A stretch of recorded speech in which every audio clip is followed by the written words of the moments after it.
Hello there and welcome to Really Cool Excel. In this video we'll take our first look at the Excel function VLOOKUP. The V in VLOOKUP stands for vertical, so you won't be surprised to hear there is also a function called HLOOKUP. H is for horizontal. VLOOKUP is used when data is arranged vertically in a table where the headers are at the top of each column.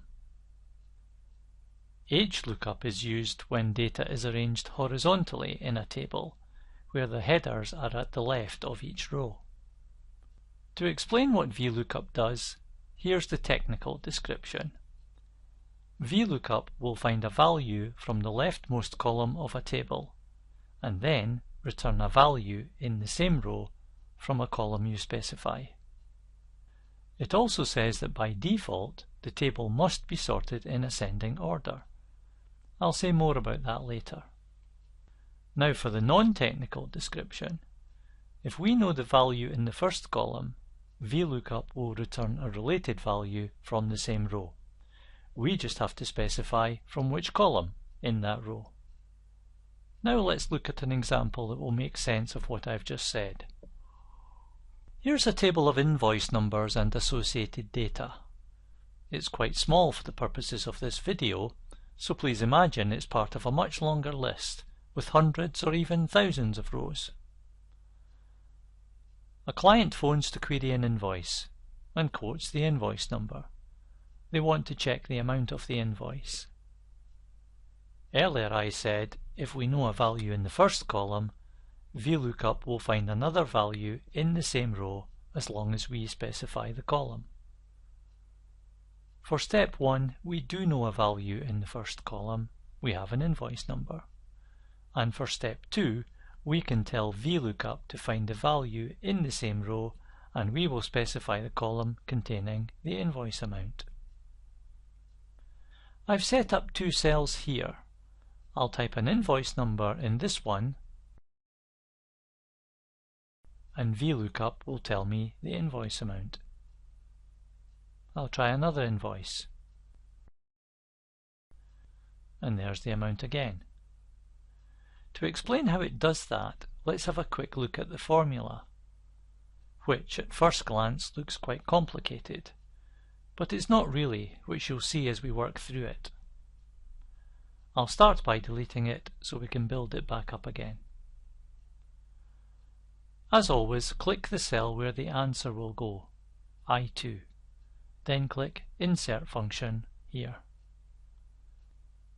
If VLOOKUP doesn't appear on your recently used list, you'll find it under the Lookup and Reference category, or you can use the search field. Whichever way you do it, select VLOOKUP, and here's the definition I mentioned earlier. Now click OK. There are 4 parts, or as Excel calls them, arguments, to this function, and the first one is lookup value. As it says here, this is the value to be found in the first column of the table, which is the same as the leftmost column if you think about it. We could type the invoice number in here, but we can also type a cell reference that will contain any invoice number we're querying. Specifying the reference number is a much more efficient way of working, so I'll put H2 in this first field. Next, the table array. Quite an unusual term, but it just means the table from which data is retrieved. In our case, that's B2 to F16. The third field, or argument, is the column index number. Now there's an important point to understand here. This number is the column number in the table of data. In our example, that's column number 4. Forget about the fact it's in column E in the worksheet, which we'd instinctively know as column 5. You always specify the column number within the data. So 4 goes in here. Finally, the range lookup. This allows you to look for either the closest match in the first column or for an exact match. We need an exact match, so strangely we put false in here. Now let's read it back in plain English. VLOOKUP will use the lookup value we type in H2, search the leftmost column in the table array B2 to F16 for an exact match to the value in H2, and then it will return the value that's in column 4 of the data table. OK? Then click OK. Now we'll test it. This time I'll type RCE171 in H2, and there's the invoice amount, 19,723. So we gave VLOOKUP one value and it found a corresponding value for us, meaning we can answer that simple query very quickly no matter how many rows of data we have. Now, just for completeness, let's look at a couple of variations in the way you might set up the formula. The best way to see this is to click the cell with the formula, I2, then click Insert Function.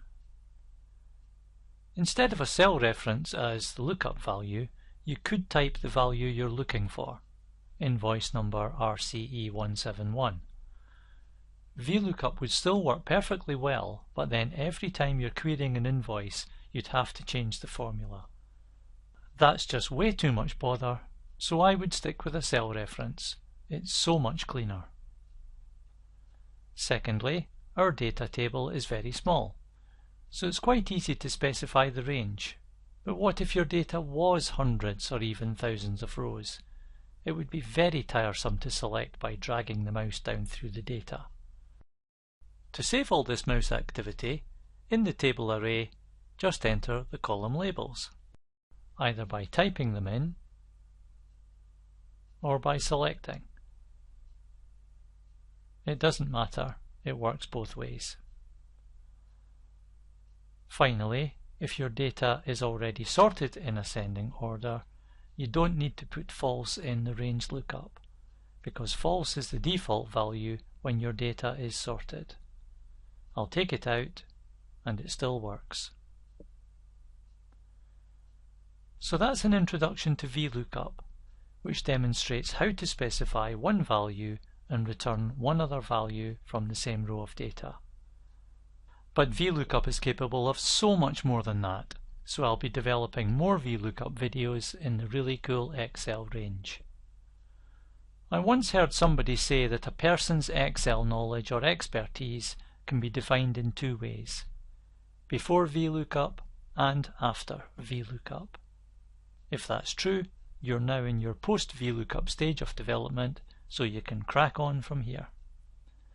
I'll leave you now to go off and experiment, and if you'd like more practice, download the associated Excel file from the website, where you can use VLOOKUP to find the capital city of any European country.